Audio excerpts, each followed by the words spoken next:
Okay, so here's something interesting. I got a few drawings, I think 4 drawings from an engineer week before last, and made out of stainless steel. They are round parts, and they want they're mostly round, but they start out as round with a center bore that's concentric to the outside of the body, and they want it concentric within 1/1000th of an inch, which is fine. You do it on the lathe, that's fine. But then a lot of the cross section gets cut away. I want to say probably 80% on some of them. That gets cut away, so you have what used to be a round piece with a big notch cut out, and they're made out of stainless steel. I think any material you use, you're going to have trouble because a lot of material actually has stress in it, and it's stable when it's all together, but once you start cutting material away, it'll start to fold in on itself, or possibly fold out the other way.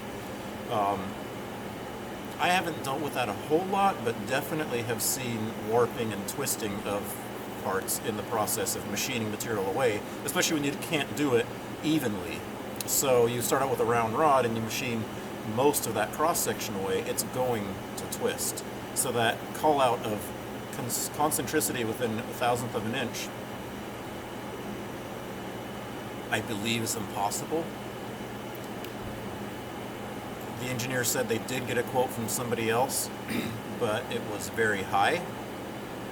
And I was like, good on them if they think they can do it.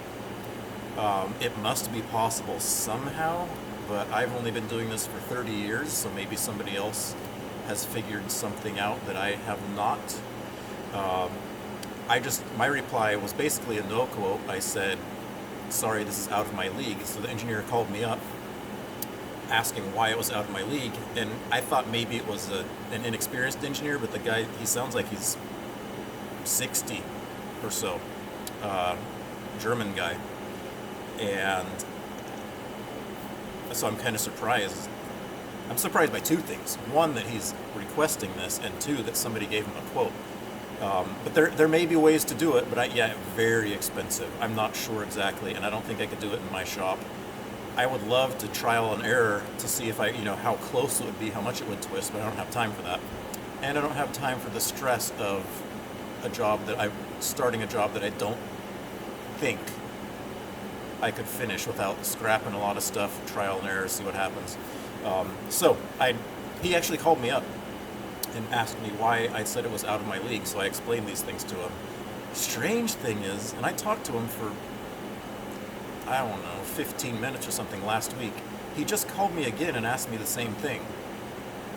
So that was kind of weird. Anyway, sometimes I get jobs and I don't know if the engineer's out of touch, which I know happens sometimes. I love working with engineers who have also done time machining. I don't know, I hate no quoting something, but sometimes I just don't need the stress in my life. So it's a funny dilemma. Anyway, that was just something I came across the past couple of weeks. Very strange. A few minutes ago, he called me again, and I was like, "We talked about this last week, right?" And I almost felt like I was rude, but I'm like, "What is there to talk about? We've already discussed it." Anyway, interesting challenge.